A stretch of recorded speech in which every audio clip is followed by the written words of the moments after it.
سڵاوتان لەبێت بینەرانی ستاندەر لەبارەی پرس و دەنگۆی کشانەوەی بزوتنەوەی گۆڕان لە نێو حکوومەتی هەرێمی کوردستان دەمەوێت دوازانیاریەکانتان پێڕابگەێنم دوای ئەوەی هۆشیار عومەر عەلی ئەندامی جڤاتی نیشتیمانی بزوتنەوەی گۆڕان کە بەرزترین و باڵاترینی دامەزراوی نێو ئەو بزوتنەوەیە لە لێدوانێکی ڕۆژنامەوانیدا ئاماژەی بەوەدا کە بزوتنەوەی گۆڕان بە تەواوی لە نێو حکوومەتی هەرێمی کوردستان دەکشێتەوە هەڵبەتە گوتی ئەمە بڕیاری جڤاتی نیشتیمانی بزوتنەوەی گۆڕانە بە گوێرە و زانیاریانەی کە دەست ستاندەر کەوتووە ڕاستەوخۆ دوای ئەو لێدوانەی ناوبراو تیمی سەرۆکی حکوومەتی هەرێمی کوردستان پەیوەندی بە تیمی بزوتنەوەی گۆڕان کردووە لە نێو حکوومەت و پێڕاگەیاندون دەبێت لە ماوەی 24 کاتژمێری داهاتوو خۆتان یەکلایی بکەنەوە بڕیارێکی تەواو بدەن یان ئەوەتە لە نێو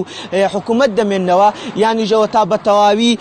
واز لە حکوومەت دەهێن و دەکشێنەوە شانی باسە دوای ئەو پەیوەندیکردن و ئاگدارکردنەوەی تیمی سەرۆکی حکوومەتی هەرێمی کوردستان بە تیمی بزوتنەوەی گۆڕان شوناس شێرکۆ ئەندامی ژووری پەیوەندیەکان و دیبلۆماسیەتی نێو بزوتنەوەی گۆڕان لە لێدوانێکی فەرمیدا ڕایگەیاند ئەوەی گوتراوە تەنیا گفتوگۆیە یعنی ئەوەی کراوە تەنیا گفتوگۆیە لە ڕاستیدا بڕیارێکی لەو شێوێنە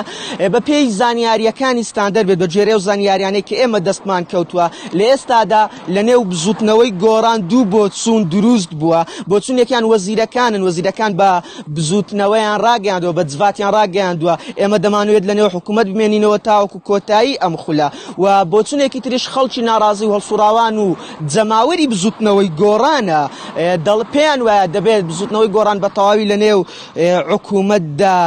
بکشێتەوە و شانی باسە و دەمەوێت لە کۆتاییدا سەرنجتان بۆ لای زانیاریەکی تر ڕابچێشم سەرچاوەیەکی تایبەت لە نێو بزوتنەوەی گۆڕان